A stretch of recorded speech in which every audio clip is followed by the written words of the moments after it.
What's up, everyone? Excited to give this video today about Trulieve Cannabis, which is in a sector, the marijuana sector, which is growing at a rapid pace.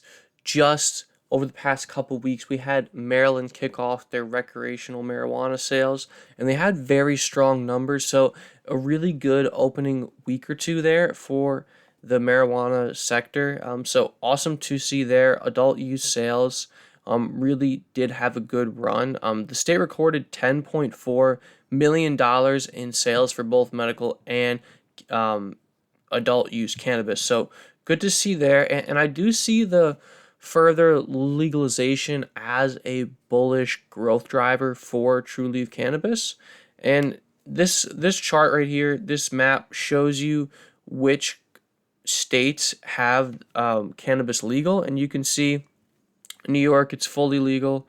This dark green means that it's legal for medical and adult use, and then the lighter green means it's only legal for medical. So states like Florida only legal for medical, Alabama, Louisiana, and then the orange it's not legal whatsoever. So definitely there's still some states that could come online in terms of having a adult use be legal, especially Texas, North Carolina as well. So be on the lookout for that. I do believe that as more states come online, that could be a very big growth driver for the industry, and obviously a growth driver for Trulieve Cannabis.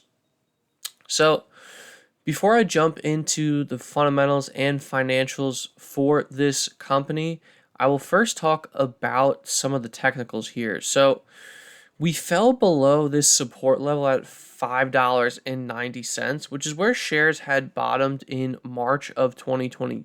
So the 2020 lows, we are now trading below the 2020 lows, which in my mind doesn't make too much sense, but we'll kind of get more granular into that evaluation in a bit here. But you can see that once we fell below this level, we came out to test this $5.70 resistance level and then rejected. And then we fell as low as about $3.80, but have had a pretty good rebound over the coming days and are currently using that 100-day moving average as resistance. So I do believe that once we move above all of these daily moving averages, we will see a larger move higher for the stock. Some regulation, could act as growth drivers for shares. But with that being said, be on the lookout for this basically $7.30 level. If we get above all daily moving averages, I believe we move higher. Also, if we're able to move above this $6.580 resistance level, I believe we likely move higher. The question is, how much higher will we move? Well, I see a pretty firm resistance level at about $15. So I would say, once we're able to move over this $5 level, we could see a move up to 15 over the coming months. Obviously, the stock's an underperformer, and we need to see some bullish momentum before that thesis will likely play out. But with that being said, I'm still bullish on this company, and I think long term it does have the growth potential to, kind of take over market share. So with that being said, I'll jump into some seasonality trends. So this shows me which months the stock typically does well in, which month the stock typically does poorly in. You can see here that in July, shares typically rise 12%, and in August, shares typically decline 2%. So it's good to see, though, that we're in a bullish seasonal month here, and shares typically do rise in the month of July.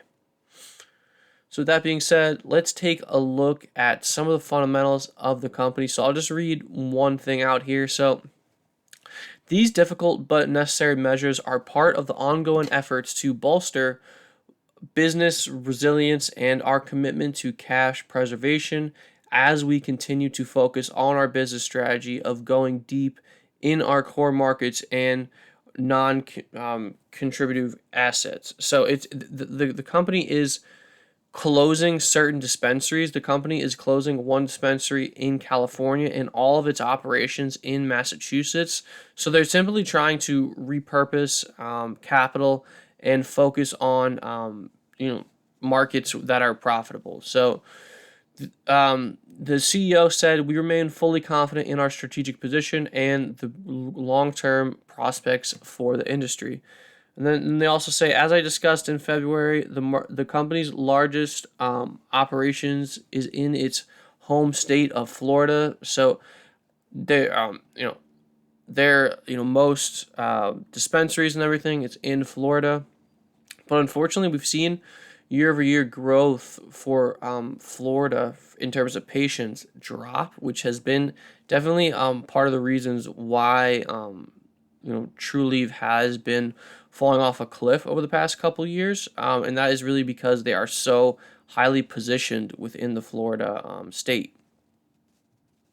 So only currently well, only medical marijuana is legal in Florida, and only about 4% of the state's population has a medical marijuana license. So, there still is some growth for that number, and I do believe we'll see, although growth has dropped, we'll see growth, hopefully rebound over the coming months. And then, with that being said, let's take a look at some of the financials for the company. So, when we take a look at valuation, the company has a price to book ratio of 0.49. And for those that don't know, that basically means that the market cap is, that it basically means that the book value is double the size of the market cap at this point in time, which is pretty good. That's definitely a good sign for shares. And you can see the sector median is at 2.8, and the price to book ratio for the company is at basically 0.5.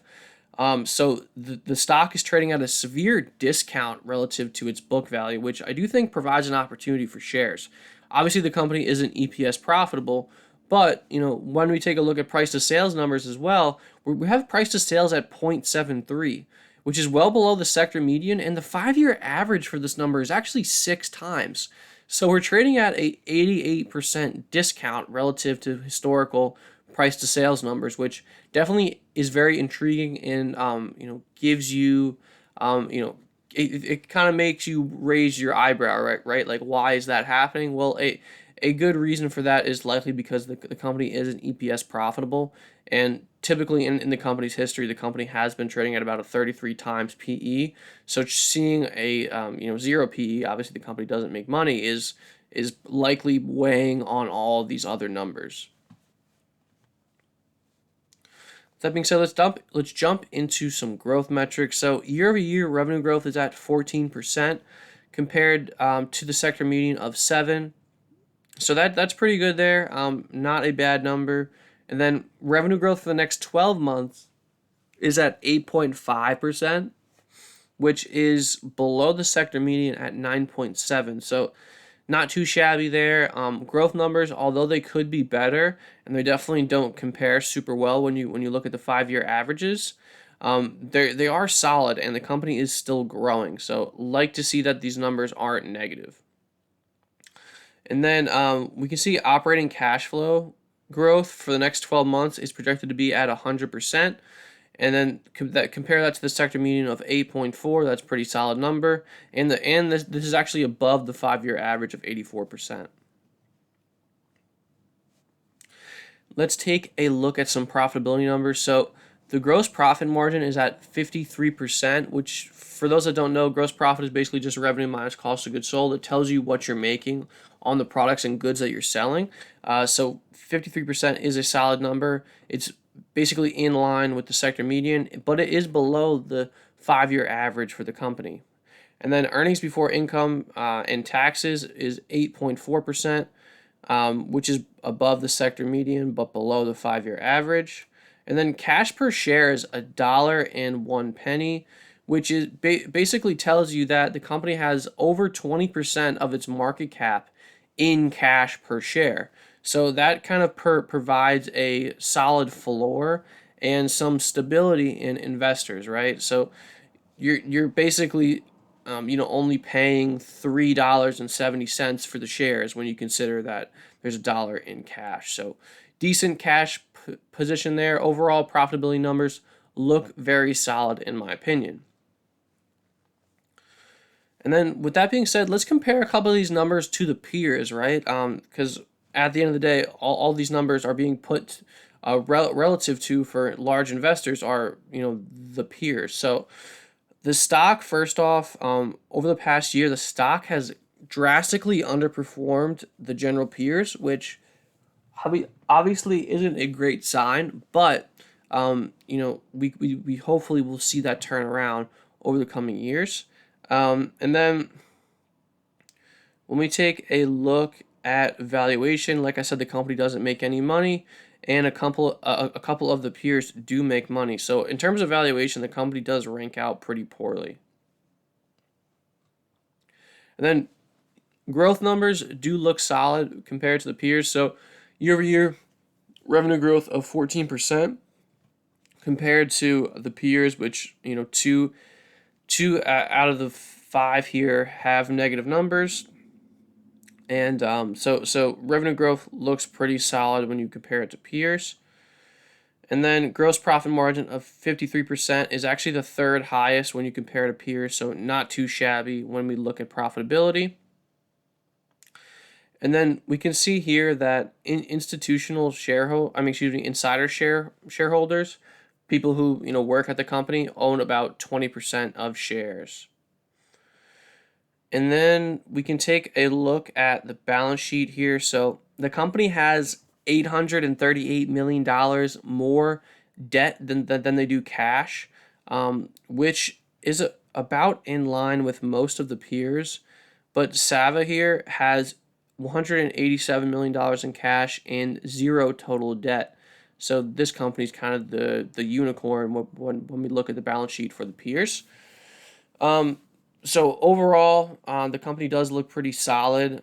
Net debt, could be better, but the company is bigger than a couple of these peers, so that could be kind of causing that. And then price to book value per share looks awesome. So book value per share is at $10. So that means that the assets on its balance sheet, its property, its equipment, its cash, its inventory, are nearly double the value of shares, which I think provides a great opportunity for the stock, and definitely gives investors some stability and some peace when they're investing, knowing that the assets on the company's balance sheet outweigh the stock price by 2x. So there's an opportunity here. You just have to have obviously the stomach for it, right?